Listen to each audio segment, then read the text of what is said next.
오늘 하나님께서 우리에게 주시는 말씀은 출애굽기 8장 1절, 1절 말씀입니다. 출애굽기 8장 1절 말씀, 우리 다 찾으신 줄 알고 한 목소리로 함께 봉독하겠습니다. 여호와께서 모세에게 이르시되 너는 바로에게 가서 그에게 이르기를 여호와의 말씀에 내 백성을 보내라. 그들이 나를 섬길 것이니라. 아멘. 저는 오늘 본문 말씀 출애굽기 8장 1절 말씀을 통해서 예배하는 하나님의 공동체라는 제목으로 주의 말씀을 선포하겠습니다. 우리가 어떤 기관이든지 그 존재하는 목적이 있습니다. 사람들이 몸이 아프면 병원에 갑니다. 왜냐? 병원이 감당하는 주된 일이 아픈 사람을 검사하고 치료하는 것이기 때문에 그렇습니다. 거기에는 우리의 몸을 검사할 수 있는 여러 가지 좋은 장치들이 있고 또 간호사, 또 의사와 같이 전문적인 훈련을 받은 사람들이 있습니다. 사람들이 아플 때 병원에 가는 이유는 그 병원이라는 기관이 질병을 치료하는 것에 특화되어서 거기에 필요한 모든 것이 구비되어 있고 그 목적에 맞게 질병을 치료하는데 완벽한 장소이기 때문에 그렇습니다. 이 병원이 질병을 치료하는 것이 목적이고 그것에 특화되어 있는 곳이라면 하나님의 공동체, 교회는 하나님을 예배하는 공동체로서 분명한 목적을 가지고 있습니다. 오늘 본문 말씀은 그 점을 명확히 하고 있습니다. 출애굽기 8장 1절 말씀에 보면 여호와께서 모세에게 이르시되 너는 바로에게 가서 그에게 이르기를 여호와의 말씀에 내 백성을 보내라. 그들이 나를 섬길 것이니라 라고 그렇게 증거합니다. 바로의 생각은 하나님의 생각과 또 모세의 생각과 달랐습니다. 그는 이스라엘 백성들이 그들의 포로된 종으로서 영원히 종살이하는 허드렛 일을 하고 그들의 시중을 드는 존재들로 생각을 했습니다. 그러나 하나님의 생각은 분명히 달랐습니다. 바로에게 가서 그에게 이르기를 여호와의 말씀에 내 백성을 보내라. 그들이 나를 섬길 것이니라. 하나님께서는 지금 모세에게, 이 말씀을 전하는 모세에게 또 그 말씀을 전해들을 바로에게 담대히 말씀하십니다. 무엇이냐? 내 백성을 보내라. 그들이 나를 섬길 것이니라. 하나님은 그의 백성을 하나님을 섬기는 자들로 부르시고 인정하셨습니다. 그들의 존재의 목적이 무엇이냐? 하나님을 예배하는 것이라는 것을 분명히 보여주고 있는 것입니다. 애굽의 포로된 종으로 살았던 이스라엘의 고통에 하나님은 응답하셨습니다. 하나님, 우리가 언제까지 이렇게 애굽의 종살이하며 살아야 합니까? 그들의 부르짖음에 응답하신 하나님은 그들의 지도자로 모세를 택하시고 이제 바로 앞에 모세를 보내십니다. 하나님 바로에게 그 백성이 이 땅에 나와야 되는 이유를 하나님이 하나님을 예배한 공동체로 그들이 나를 섬길 것이다 하는 공동체가 분명히 주셨습니다. 이것을 통해 우리가 알 수 있는 것은 교회가 무엇이냐라고 이야기할 때 하나님의 백성들이 모인 하나님의 공동체라는 사실입니다. 그리고 그 하나님의 백성들이 모인 하나님의 공동체는 하나님을 섬기는 일에 열중하고 그 하나님을 예배하는 공동체다. 그것에 목적이 있고 그것을 힘써야 함을 우리에게 분명히 알려줍니다. 그렇다면 교회가 하나님을 예배하는 공동체로 존재한다면 우리는 어떻게 하나님을 예배해야 합니까? 첫 번째로는 예배의 대상이 하나님이심을 알면서 예배해야 됩니다. 325년에 있었던 니케아 회의에서 결정된 니케아 신경은 우리의 믿음의 대상이 누구인지를 분명히 말해줍니다. 한 하나님, 즉 천지를 지으신 분, 보이는 것과 보이지 않는 것을 지으신 분, 전능하신 하나님 아버지를 믿는다라고 그렇게 고백하고 있습니다. 우리는 바로 이 하나님을 예배하는 것입니다. 이 땅을 창조하시고 천지를 만드신 그 전능하신 분, 보이는 것과 우리 눈에 보이는 것과 또한 보이지 않는 모든 것을 지으신 그 전능하신 분이 누구냐? 바로 우리의 아버지로서 우리가 믿는다라고 그렇게 고백하는 것입니다. 우리가 예배하는 하나님은 바로 이러한 분이십니다. 우리를 애굽의 종으로 살았던, 절대로 나올 수 없었던 그 당시에 최대의 강국이었던 그 애굽을 하나님께서 멸하시고 그들의 종으로 살았던 이스라엘 백성을 그들의 손에서 건지신 그 전능하심을 우리가 찬양할 수 있어야 하는 것입니다. 이들과 마찬가지로 세상의 종이 되어 죄의 종이 되어 그 세상의 방식과 가치를 따랐던 우리를 하나님께서는 그의 전능하심 가운데 성령을 통해서 우리에게 믿음 주셔서 우리를 종이 아니라 하나님의 자녀로 부르셨습니다. 구약 성경에서는 하나님을 떠올리게 하는 본문들을 이야기할 때 애굽에서 건지신 하나님을 기억하라는 내용을 많이 담고 있습니다.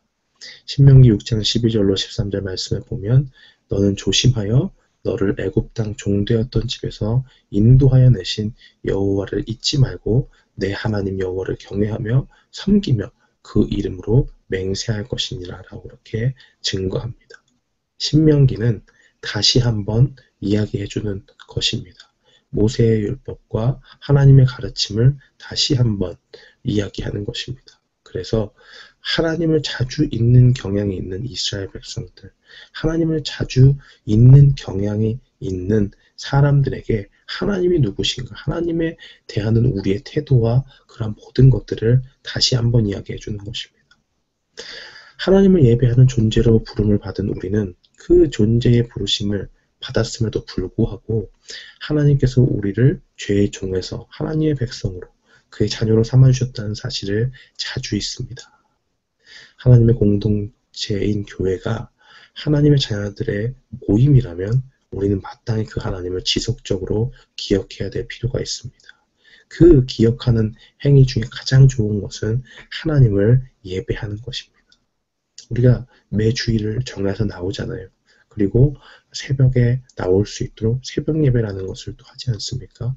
또 금요일마다 하나님 앞에 나와서 부르짖고 하는 것이 분명히 있습니다. 이러한 것들은 그냥 단순히 종교적인 행위로 볼 수 없습니다. 왜냐? 우리 가운데 죄성이 있고 사탄이 우는 사자와 같이 우리를 날마다 넘어뜨리려고 하기 때문에 그러한 가운데서 우리가 하나님 없이 살면 하나님을 예배하는 그 자리로 나오지 않으면 하나님을 자꾸 잊게 됩니다. 하나님이 어떤 분이신지 점점 잊어가고 하나님의 말씀을 우리 마음 가운데 잃어버리게 됩니다. 그러나 우리가 예배하는 공동체로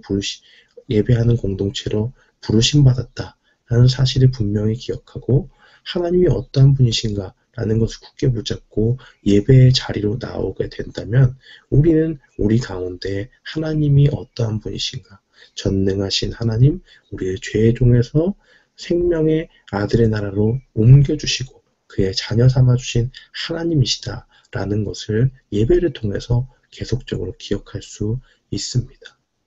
전능하시고 우리를 죄에서 건지시고 백성 삼아주신 하나님을 기억하고 나아가는 가장 좋은 방법, 그것은 예배이고 우리는 마땅히 그 예배하는 공동체가 되어야 하는 것, 우리는 분명히 기억해야 될 필요가 있습니다. 교회가 하나님을 예배하는 공동체로 존재한다면 또한 우리가 어떻게 예배해야 합니까? 둘째는 하나님이 예배 가운데 임하신다는 것을 기억해야 됩니다. 그것을 또한 기대하며 나아가야 합니다. 우리가 병원에 갔는데 치료를 위해서 가잖아요.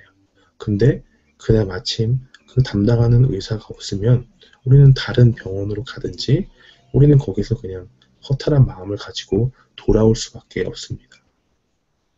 그러나 예배 가운데 나온 신자들이 주님을 기대하는 마음으로 또한 그 가운데 하나님이 충만히 임하신다 하는 그 중심을 가지고 나올 때 하나님께 나온 그 예배는 정말 충만한 영적인 만족감을 준다는 것을 기억해야 합니다. 출애굽기 34장 5절과 6절 말씀은 이렇게 증거합니다.